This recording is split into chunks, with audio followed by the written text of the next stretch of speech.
Junior విద్యార్థులకు స్వాగతం. ఈరోజు మనం గద్య భాగంలో భోజస్య ఔదార్యం అనే పాఠాన్ని తెలుసుకుందాం. దీన్ని రచించినటువంటి కవి బల్లాళుడు. గ్రంథము భోజ ప్రబంధం. ముందుగా తెర మీద మీకు టెక్స్ట్ బుక్ కనపడుతుంది. పరిచయాన్ని తెలుసుకుందాం. ప్రకృత పాఠ్యభాగ భోజ ప్రబంధాత్ సంగృహీత. ప్రస్తుత పాఠ్యభాగము భోజ ప్రబంధం నుండి గ్రహింపబడినది. భోజ ప్రబంధ బల్లాళ కవినా సమాలిఖిత. దీనిని బల్లాళ కవి రచించారు. కవేరస్య బల్లాళసేనః వల్లభదేవః ఇత్యాది నామాంతరాణి విద్యంతే.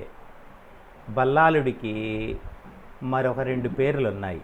అవేంటంటే, మొదటిది బల్లాళసేనుడు, మరొక పేరు వల్లభదేవుడు అని కూడా బల్లాళుడిని వ్యవహరిస్తారు.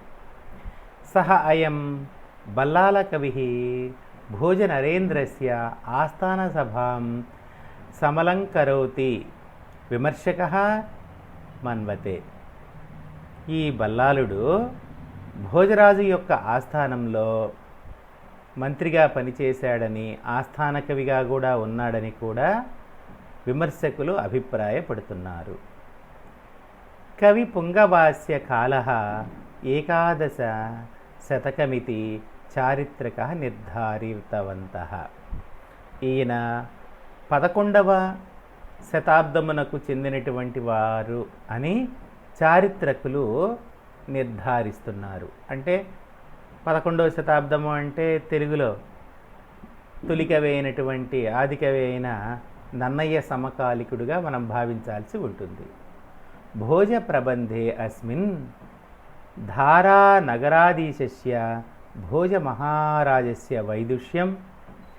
మరి ఈ భోజ ప్రబంధంలో, ఈ గ్రంథంలో మరియు మనం ఈ పాఠమందు ధారానగరాన్ని పరిపాలించు భోజ మహారాజు యొక్క పాండిత్యము, కవితాప్రియత, కవుల పట్ల ఇతనికి ఉండేటువంటి ఔదార్యము, కవిజన పోషకత్వం, కవులను ఎలా ఆదరించేవాడు, కవులను ఎలా పోషించేవాడు, ప్రజారంజక పాలనం మరియు ప్రజలను ఆనందింపజేయుచు ఎలా పరిపాలించేవాడు, వీర్యక్షమాధి సుగుణాః, అంతేకాకుండా గొప్ప పరాక్రమవంతుడు, ఆయన యొక్క బలపరాక్రమాలు, ఆయన యొక్క సహనము మొదలైనటువంటి అలౌకిక గుణాలను గురించి సాధు సముపవర్ణిత, చక్కగా వర్ణింపబడినది ఈ భోజ ప్రబంధం అనేటువంటి గ్రంథమందు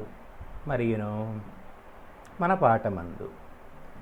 ప్రకృత పాఠ్యాంశే భోజనరపతేః సుముహతి వితరణశీలత సముపవర్ణితాః. మరి ఈ పాఠంలో భోజరాజు యొక్క దానగుణము, ఈయన యొక్క ఔదార్యము, ఔదార్యము అంటే ఉదారత, ఉదారత అంటే దాతృత్వం అని, ఇతని యొక్క దానగుణము చక్కగా తెలుపబడినది. ఈ పాఠంలో మనం భోజరాజు యొక్క ఔదార్యాన్ని తెలుసుకుందాం. పాఠ్యభాగ తెర మీద చూస్తున్నారు కదా. ఓకే, ఇప్పుడు మనం కథలోకి వెళదాం. తతః ముంచే తపోవనం యాతి బుద్ధిసాగరం ముఖ్యామాత్యం విధాయ స్వరాజ్యం భుభుజే భోజరాజ నృపతి. భోజుడి యొక్క తండ్రి పేరు ముంజుడు. ముంజరాజు తపోవనానికి వెళ్ళాలి అని, అంటే వానప్రస్థ ఆశ్రమానికి వెళ్ళాలి అని, తను అడవులలో నివసించదలిచి, వానప్రస్థాశ్రమమును చేయదలిచి ముఖ్యామాత్యుడైన బుద్ధిసాగరుడిని పిలిపించి, తన ప్రధానమంత్రి అయినటువంటి బుద్ధిసాగరుడిని పిలిపించి అతనితో చర్చించి భోజరాజ నృపతి స్వరాజ్యం భుభుజే. భోజుడిని మహారాజుగా నియమించి తాను వానప్రస్థానికి వెళ్ళడం జరిగింది.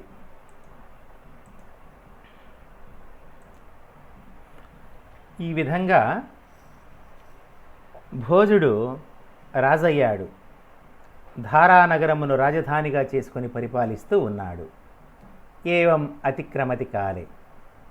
ఇలా కాలం గడుస్తూ ఉంది. కదాచిత్ రాజ్ఞ క్రోడోద్యానం గచ్చత. ఒకరోజు రాజు క్రీడోద్యానం అంటే ఉద్యానవనానికి వెళ్ళాలి అని అతడు నిశ్చయించుకొని రథంలో ఉద్యానవనము అంటే ఇప్పుడు పార్క్, క్రీడోద్యానము అంటే ఒకవైపు ఆటలాడుకుంటూ మరొక వైపు ఉద్యానవనము అంటే పచ్చని మొక్కలతో పార్కులాగా మరియు గ్రౌండ్ లాగా రెండింటికి ఉపయోగపడే విధంగా కూడా ఉద్యానవనాలను నిర్మిస్తారన్నమాట. అలాంటి ఆ దారానగరంలో ఉన్న ఒక క్రీడా ఉద్యానవనానికి వెళుతూ కహాపి దారానగరవాసి విప్రహ లక్షిత. అలా వెళుతూ ఉంటాడు రథం మీద. ఆ ధారానగరంలో నివసించు విప్రహ ఒక బ్రాహ్మణుడు లక్షిత కనబడతాడు. సహచ రాజానం వీక్ష్య. ఆ బ్రాహ్మణుడు రాజును చూశాడు. అయినా నేత్రే నిమిల్యా గచ్చన్. రాజును చూసిన కళ్ళు మూసుకొని వెళుతూ ఉంటే రాజా పృష్ట. రాజు అడుగుతాడు, ద్విజ, ఓ బ్రాహ్మణుడా, త్వం మాం దృష్ట్వా నా స్వస్తి ఇతి జల్పసి. నీవు నన్ను చూశావు, మరి నువ్వు బ్రాహ్మణుడివి కదా, స్వస్తి అని ఎందుకు పలుకలేదు? స్వస్తి అంటే శుభమగుగాక అని. బ్రాహ్మణులు మార్గమందు వెళుతూ ఉన్నప్పుడు ఎవరైనా ఆ బ్రాహ్మణులకు నమస్కరించినా తారసపడినా అందరినీ ఆశీర్వదించాల. వాళ్ళు కోరినా కోరకపోయినా శుభమగుగాక దీర్ఘాయుష్మాన్ భవ, ఇలా వాళ్ళు మార్గమందు వెళుతూ ఉన్నా ఎవరైనా మనుషులు కనపడినా సర్వజనహితమును కోరుతూ ఆశీర్వదించాల. అది వాళ్ళ యొక్క ధర్మం. ఆ విషయాన్ని అడుగుతాడు భోజరాజు. నువ్వు నన్ను చూశావు, స్వస్తి అని నీవు నన్ను ఎందుకు ఆశీర్వదించలేదు? విశేషేణ లోచనే నిమీలయసి, మరియు నన్ను చూసి కళ్ళు మూసుకున్నావు. తత్ర కో హేతు, దానికి కారణమేంటి ఇది అని. విప్ర ఆహ. విప్రుడు పలికాడు. బ్రాహ్మణుడు ఇలా అన్నాడు, దేవా త్వం వైష్ణవోసి. అసి నీవు వైష్ణవుడవు. త్వం నీవు వైష్ణవ అసి వైష్ణవుడవు. విప్రాణాం నా ఉపద్రవం కరిష్యసి. నీవు బ్రాహ్మణులకు హాని కలిగించవు.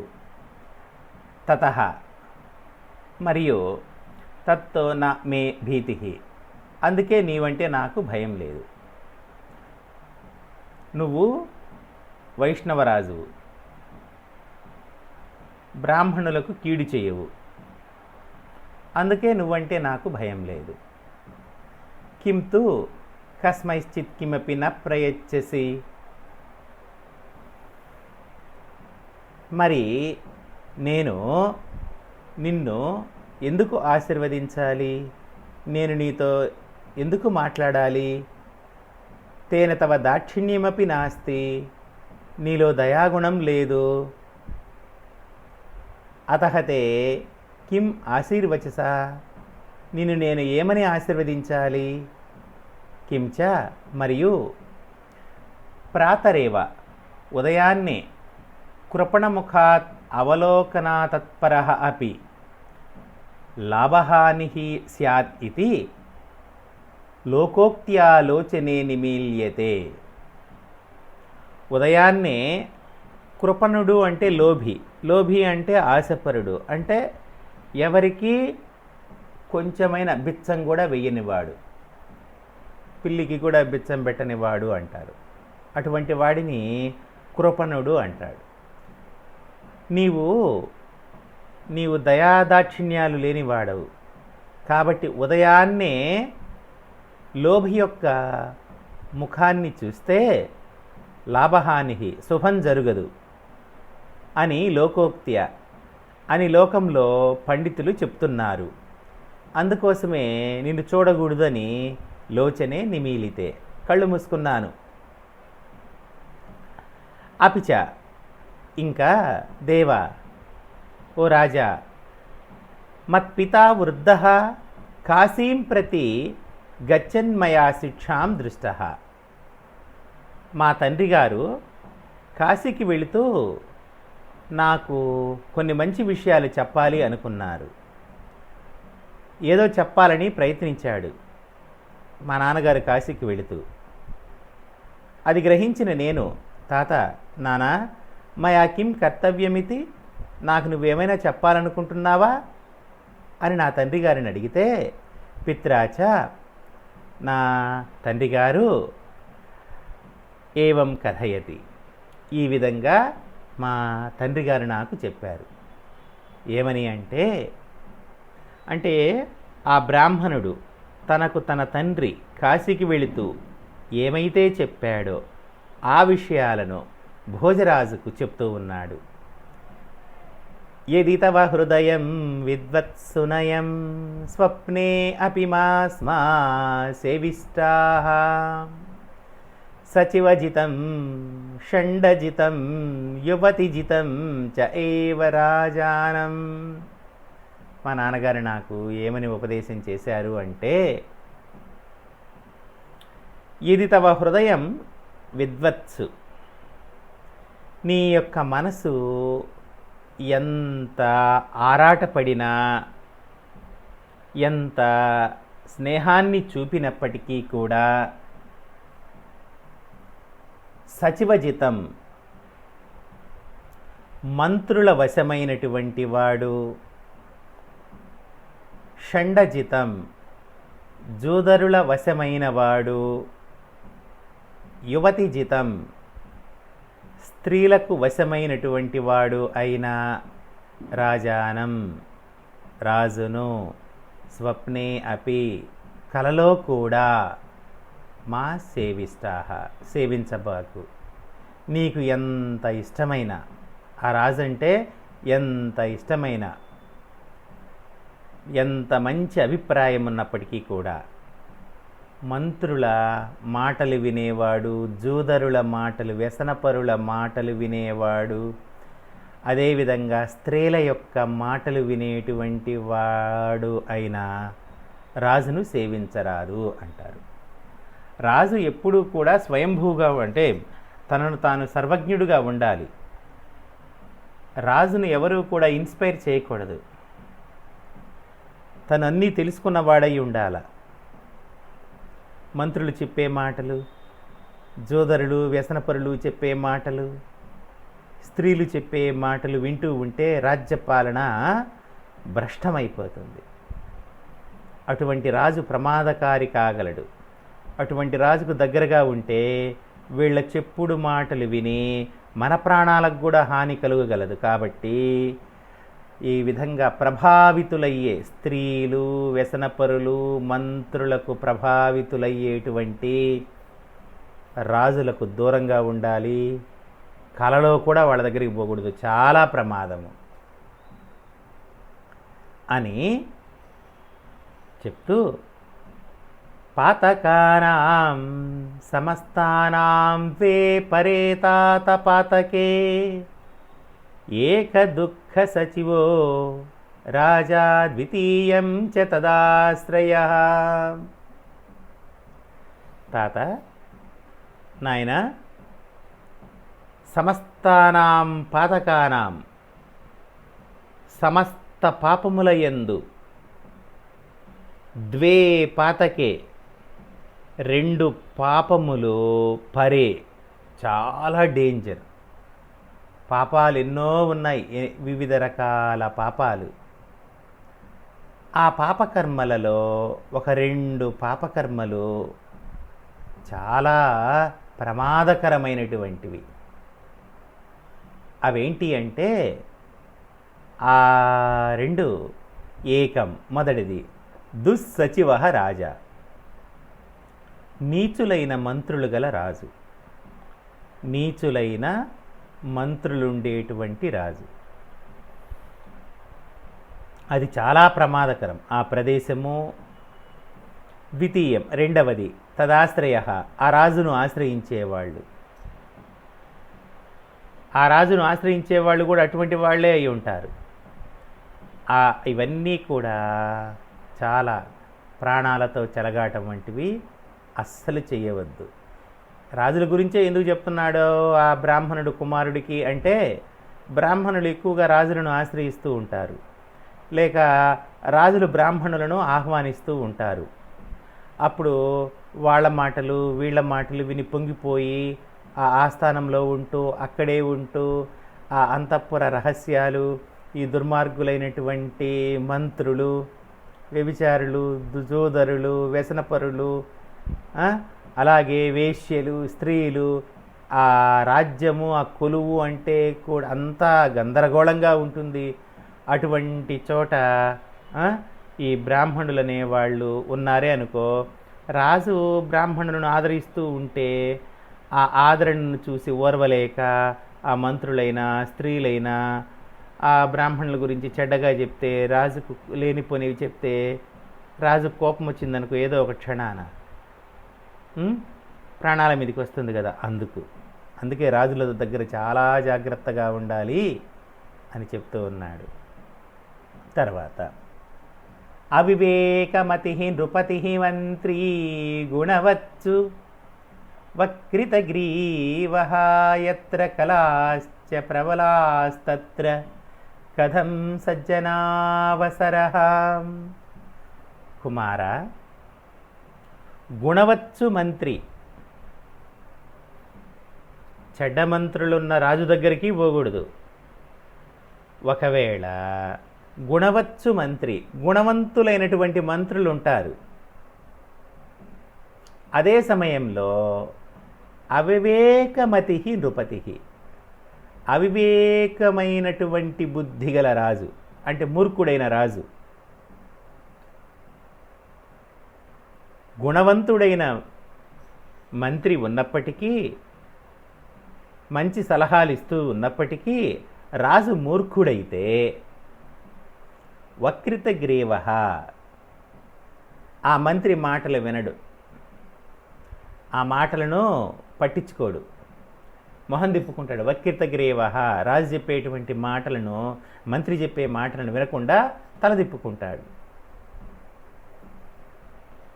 తర్వాత ఎత్ర క్రహల కళాశ్చ, ఎక్కడైతే కలులు అంటే దుర్మార్గులు, ప్రబలాహ ఎక్కువ మంది ఉంటారో, ఎక్కడ దుర్మార్గుల యొక్క రాజ్యం ఉంటుందో, ఎక్కువగా ఉంటుందో, తత్ర అక్కడ సజ్జనావసర కథం, మంచివారితో ఏం పని ఉంటుంది? దుర్మార్గులు రాజ్యమేలే చోట సజ్జనులకు యొక్క అవసరం ఏముంటుంది? ఏమీ ఉండదు. కాబట్టి దుర్మార్గులు అయిన మంత్రులు ఉన్న ఆ రాజ్యము ప్రమాదమే, మంచి మంత్రులున్న చెడ్డరాజు ఉంటే కూడా ఆ రాజ్యం, ఆ కొలువు ప్రమాదమే.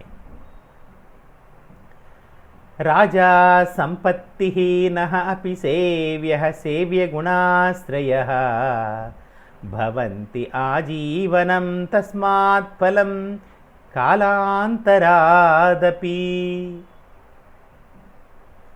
రాజా సంపత్తిహీనః అపి, రాజు సంపదలు లేనివాడైనను కూడా సేవ్య గుణాశ్రయ, అటువంటి రాజును సేవించాలి. రాజు దగ్గర డబ్బులు లేకపోయినా ఆ రాజు గుణవంతుడైతే ఆ రాజును సేవించడం మంచిది. ఎందుకంటే ఆజీవనం ఇప్పుడే కాకపోయినా కాలాంతరాదపి కొంతకాలం తర్వాతనైనా ఫలం భవతి, ఫలితం ఉంటుంది. గుణవంతుడైనటువంటి రాజు ధనహీనుడైనను ఆ రాజును సేవిస్తే ఈరోజు కాకపోతే కొంతకాలం తర్వాతనైనా మనకు ప్రయోజనం అనేది ఉంటుంది.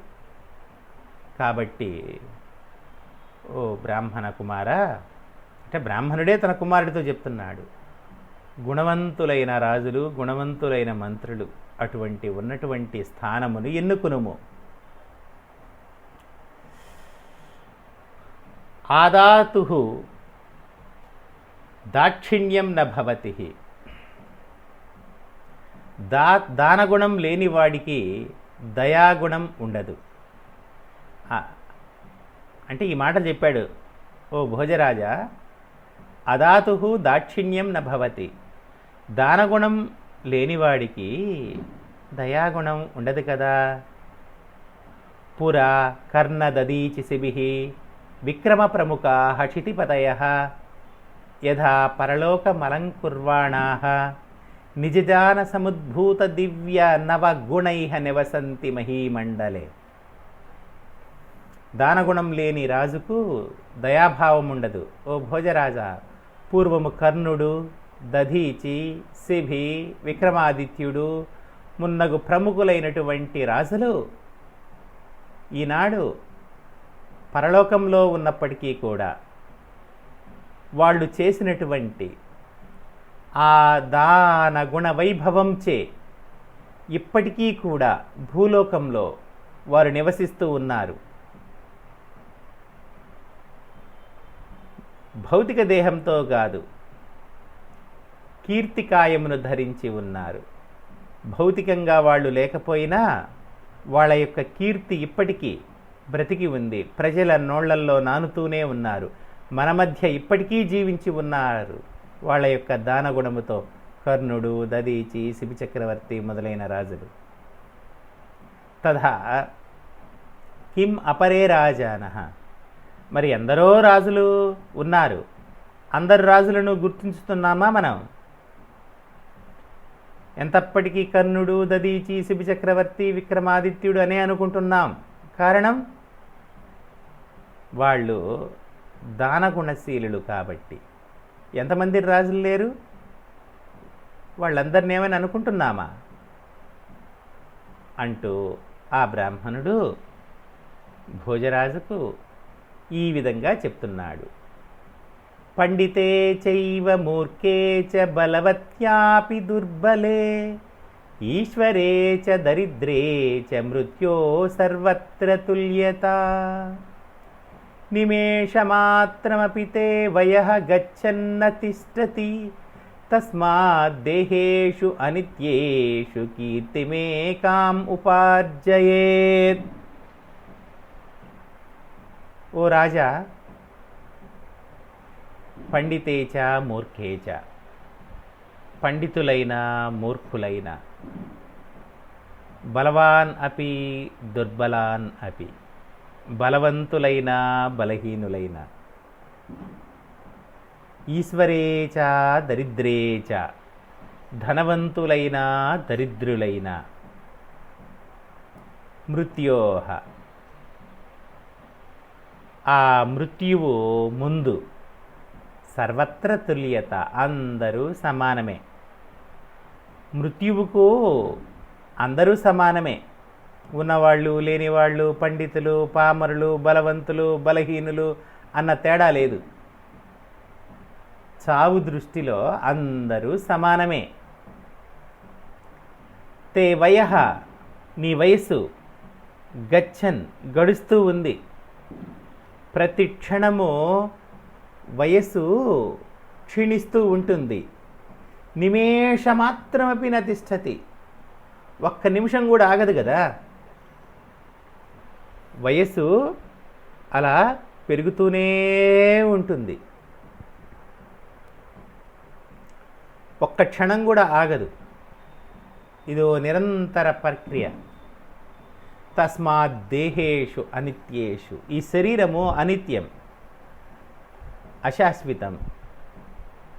కనుక ఓ భోజరాజా, కీర్తిం ఏకాం, కీర్తిని ఒక్కదానిని, ఉపార్జయేత్ సంపాదించు. నీవు కీర్తిని సంపాదించుకో. కర్ణుడు, దదీచి, శిబి చక్రవర్తి, విక్రమాదిత్యునిలా కీర్తిని పొందు. ఈ శరీరం అశాశ్వతం అనగా రాజా అపితేన వాక్యేన, రాజు ఆ మాటలు విని పీయూష పూర స్నాన ఇవ, అమృతము అనే సరస్సులో స్నానం చేసినటువంటి వాడి వలె, పరబ్రహ్మణి లేనవలె, పరబ్రహ్మమును బ్రహ్మజ్ఞానమును పొందినవాడు వలె, లోచనాభ్యాం హర్షాశ్రూణి, రెండు కనులు ఆనంద భాష్పాలతో నిండగా, విజం ప్రాహ, ఆ బ్రాహ్మణుడితో ఇలా అన్నాడు. విప్రవర, ఓ బ్రాహ్మణ, శృణు, విను. సులభాః పురుషా లోకే సతతం ప్రియవాదినః, అప్రియస్య చ పథ్యస్య వక్తా శ్రోతా చ దుర్లభః. ఓ బ్రాహ్మణుడా, లోకే, ఈ లోకమందు, సతతం ఎల్లప్పుడూ, ప్రియవాదినః, ప్రియమును మాట్లాడేవాళ్ళు, అంటే అందరికీ నచ్చేటట్లు మాట్లాడేవాళ్ళైన పురుషాః, పురుషులు, సులభాః, సులభంగా దొరుకుతూ ఉన్నారు. ఈ లోకంలో ఎదుటి వాళ్ళను నొప్పించకుండా, వాళ్లకు మంచైనా కానీ చెడైనా కానీ ఏదైనా కానీ అవతల వాళ్లను నొప్పించకుండా నచ్చేటట్లుగా మాట్లాడేటువంటి వాళ్ళు ఈ లోకంలో చాలామంది సులభంగా దొరుకుతూ ఉన్నారు. కానీ అప్రియస్య పత్యస్య, హితమును, మంచిని, అప్రియస్య, నచ్చకపోయినప్పటికీ కూడా, అంటే అప్రియమైన మాటలతో, పథ్యస్య, హితమును, వక్త, మాట్లాడువారు, శ్రోత, వినేవాళ్ళు, దుర్లభ, చాలా కష్టంగా ఉంది. అప్రియమైన మాటలతో హితమును బోధించేవాళ్ళు ఈ లోకంలో దొరకడం చాలా కష్టం. ప్రతి ఒక్కరి కోరిక ఏంటి, అందరూ నాతో బాగా మాట్లాడాలి అని కోరుకుంటూ ఉంటారు. ఉదాహరణకు అమ్మ, నాన్న, టీచర్లు తిడతా ఉంటారు, అరస్తూ ఉంటారు ఏదో ఒకటి. ఇప్పుడు ఎందుకు వాళ్ళ అరుపులు, తిట్లు నీ మీద పగతో కాదు, అవి నీకు మేలు చేసేవిగా ఉంటాయి. అమ్మ అరిచినా, నాన్న అరిచినా మన మేలు కోరే కదా. గట్టిగా అరిచి చెప్తారు, ఏంటంటే పిల్లవాడు బాగుపడతాడు అని.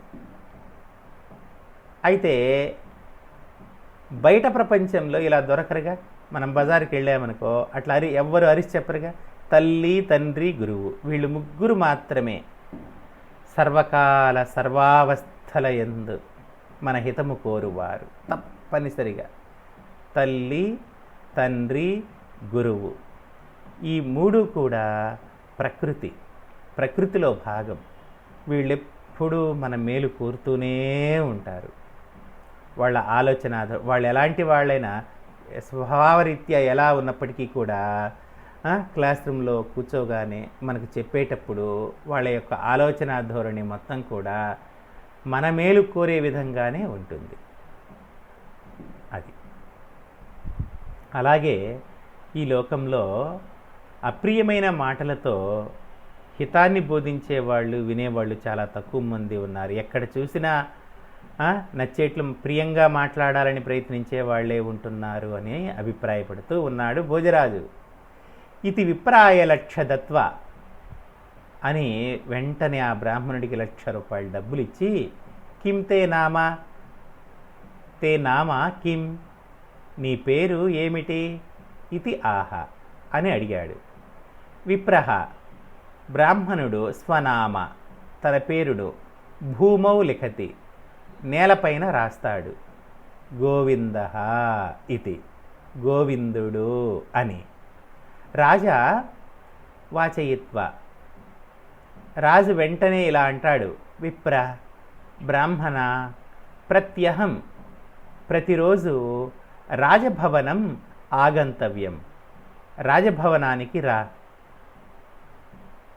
తే కశ్చిత్ న నిషేధ, నిన్ను ఎవ్వడూ కూడా నిషేధించడు, నిన్ను అడ్డుకోడు అక్కడ.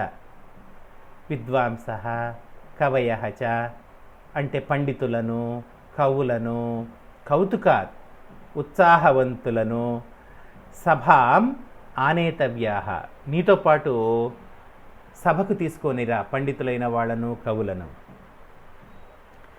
కహ అపి విద్వాన్ నా దుఃఖభాగస్తు, నా రాజ్యంలో ఏ ఒక్క పండితుడు కూడా దుఃఖితుడై ఉండడానికి లేదు. ఏనమధికారం పాలయ, ఆ విధంగా నువ్వే చూడు, ఆ అధికారాన్ని నీకే ఇస్తున్నాను. ఇది ఆహ అని పలికాడు. ఏవం గచ్చచ్చు, అలా గోవిందుడితో మాట్లాడి భోజరాజు వెళ్ళిపోతాడు. కొన్ని రోజులు గడిచిన తర్వాత, కతిపయ దివసేషు, కొన్ని రోజుల తర్వాత, రాజా విద్వత్ ప్రియ, రాజు పండిత ప్రియుడు, దాన విత్తేశ్వర, దానగుణం కలిగినటువంటి వాడు, ఇది ప్రథం అగాత్ అనే పేరు వచ్చింది, కీర్తిని పొందాడు. తతః రాజ్యానాం దిదృక్షవ, రాజును చూడ్డానికి కవయ కవులు నానా దిగ్భ్య సమాగతా, వివిధ దిక్కుల నుంచి వచ్చేవాళ్ళు. ఏవం విత్తాదివ్యం కుర్వాణం రాజానం కదాచిత్ ముఖ్యామాత్యేన ఇత్థం అభ్యధాయి. ఈ విధంగా ఆ వచ్చినటువంటి వివిధ దిక్కుల నుంచి వచ్చే కవులకు రాజు ధనాన్ని ఇచ్చేటువంటి వాడు. అలా ఇవ్వడాన్ని ప్రధానమంత్రి అయినటువంటి బుద్ధిసాగరుడు చూశాడు. చూసి రాజేంటి ఇలా ఖర్చు పెట్టేస్తున్నాడు కవులకు, పండితులకు అని ఇలా అంటాడు. దేవా రాజానః కోశబలః ఏవ విజయినః, రాజా ఏంటి ఇలా ఖర్చు పెడుతూ ఉన్నారు? రాజు యొక్క విజయమునకు మూలము కోశబలమే, ధనమే. కోశాగారం బాగా బలంగా ఉంటే, అంటే డబ్బు ఎక్కువగా ఉంటే అదియే రాజుకు విజయం. ధనమే ముఖ్యం, ధనమే జయం, నా అన్యే, ఇతరములు కాదు. స జయీవర మాతంగాయస్య కస్యాస్తి మేదిని, కోశః యస్య సదుర్ధర్షోః దుర్గం యస్య సదుర్జయః. బుద్ధిసాగరుడు అంటాడు, కస్య ఎవరికి, వరమాతంగా శ్రేష్టమైనటువంటి గజబలము ఉంటుందో, యస్య మేదిని ఆ రాజ్యమునకు జయి జయం కలుగుతుంది. ఎవడి యొక్క రాజ్యమందు గజబలం ఉంటుందో ఆ రాజుకు జయం. మరి ఇప్పుడంటే రకరకాల ఆయుధాలతో కూడిన సైనిక దళాలు ఉన్నాయి. పూర్వకాలంలో 4 రకాలు ఉండేవి. ఏవి? ఈ బలగాలు: గజబలం, అశ్విక బలం, రథబలం, కాల్బలం. రథాలు వెహికల్స్, గుర్రాలు, ఏనుగులు మరియు నేలపై ఉండి యుద్ధం చేసేవాళ్ళు కాల్బలం అంటారు. అయితే ఈ 4 రకాల చతురంగ బలగాలలో గజబలానికి ఎక్కువ ప్రాధాన్యత. ఆ రాజు దగ్గర ఏనుగులు ఎక్కువ ఉన్నాయి అంటే శత్రురాజులు భయపడతారు యుద్ధం చేసేదానికి.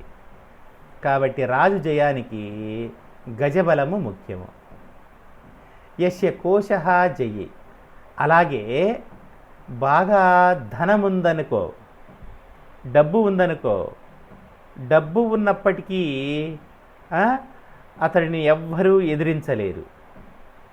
ధనవంతుడైన రాజును ఎవ్వరూ ఎదిరించలేరు. అది జయకారణం. దుర్గం, అలాగే కోట, దుర్గము అంటే కోట, ప్రాకారాలు అలా ఉంటే దుర్జయ, అటువంటి రాజును జయించడం కష్టం. మీరు బాహుబలి సినిమాలో చూస్తుంటారు, మాహిష్మతి సామ్రాజ్యం అని పెద్ద కోట, దాన్నే దుర్గము అంటాం, పెద్ద దుర్గము కదా. అలా గజబలము, ధనము, కోట ఉన్నటువంటి రాజును జయించడం కష్టం. రాజాచాతం ఆహ. అప్పుడు రాజు ఆ మంత్రితో అంటాడు, దానోపభోగవంధ్యాయా సుహృద్భిర్యాన భుజ్యతే పుంసాం సమీహిత లక్ష్మీహ క్రమశః భవేత్. ఓ మంత్రివర్య,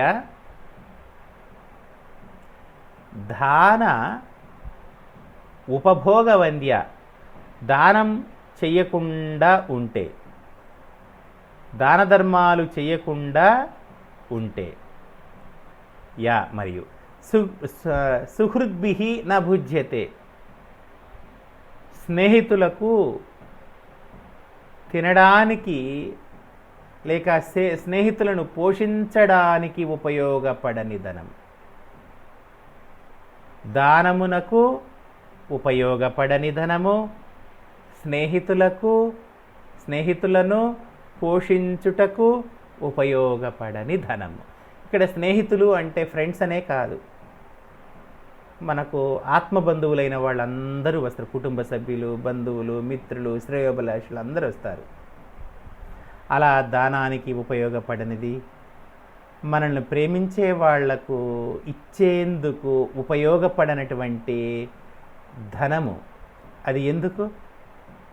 అట్లాంటి లక్ష్మి సంపదలు క్రమశః అవి క్రమంగా నశించిపోవుట జరుగును. దానానికి ఉపయోగపడని ధనము, తినడానికి ఉపయోగపడని ధనము ఎందుకయ్యా? ధనము రాజుకు మూలం అంటున్నావు నిజమే, అయితే దానానికి ధర్మానికి ఉపయోగపడని ఆ ధనము ఎందుకు? ఇత్యుక్త్వా అని పలికి రాజాతం మంత్రిణం నిజపదాత్ దూరీకృత్య, రాజు కోపం వచ్చి బుద్ధిసాగరుణ్ణి మంత్రి పదవి నుంచి తీసివేసి తత్పదే అన్యం నివేశయామాస, వేరొకరిని మంత్రిగా నియమించారు.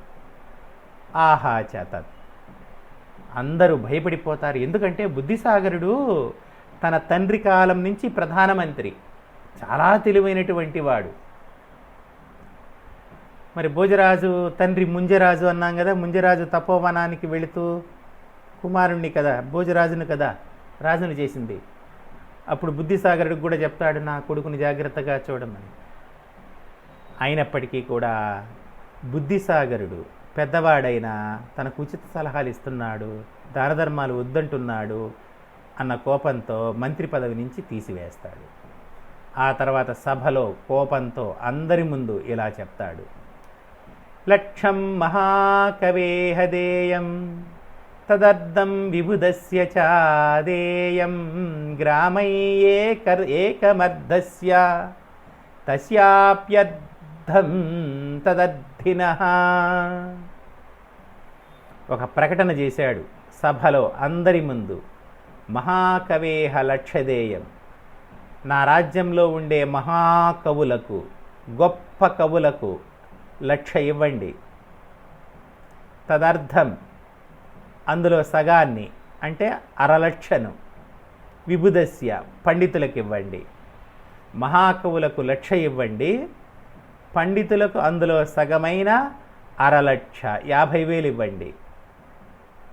తర్వాత ఏకమర్ధస్య,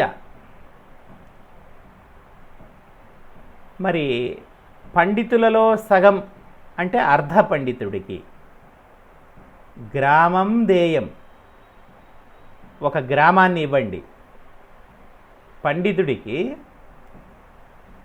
1/2 ఇవ్వండి, ఆ పండితుడిలో సగం పాండిత్యం కలవాడు అంటే అర్ధ పాండిత్యం గలవానికి ఒక గ్రామాన్ని ఇవ్వండి.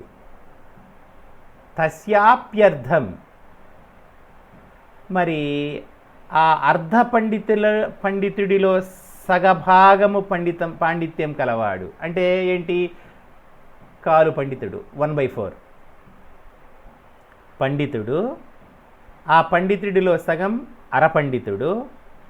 ఆ అరపండితుడిలో సగం అంటే 1/4 కాలు పండితుడు, 25 భాగము అని.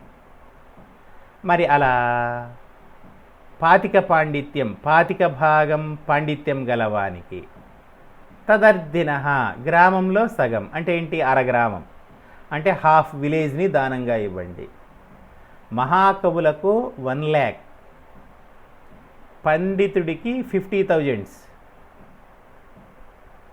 అరపండితుడికి ఫుల్ విలేజ్,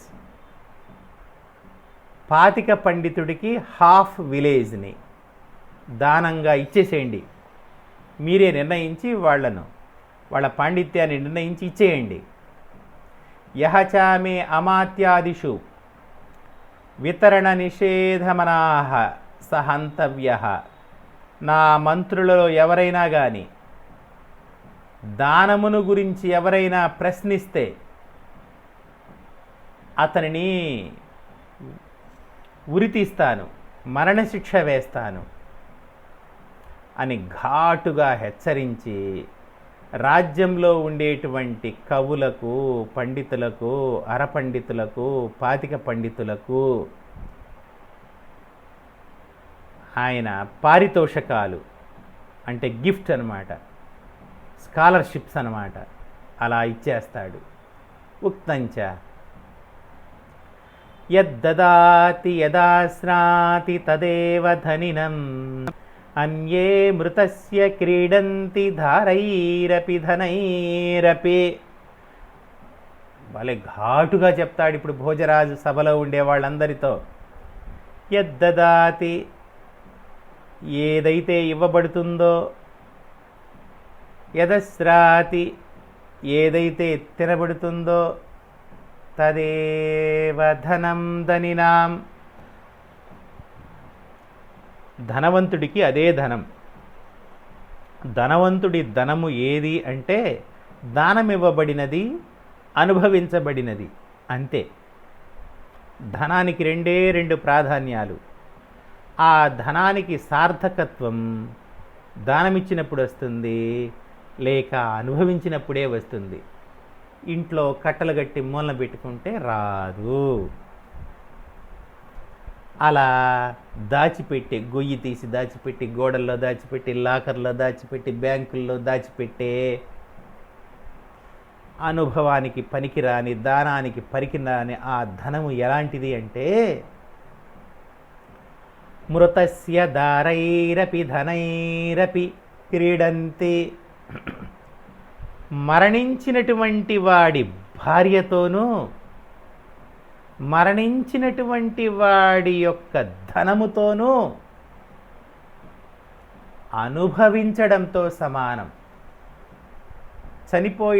చనిపోయిన వాడి భార్యను, ధనాన్ని అనుభవిస్తే ఏ పాపము కలుగుతుందో కూడబెట్టుకున్నటువంటి ధనంతో ఆ పాపం కలుగుతుంది.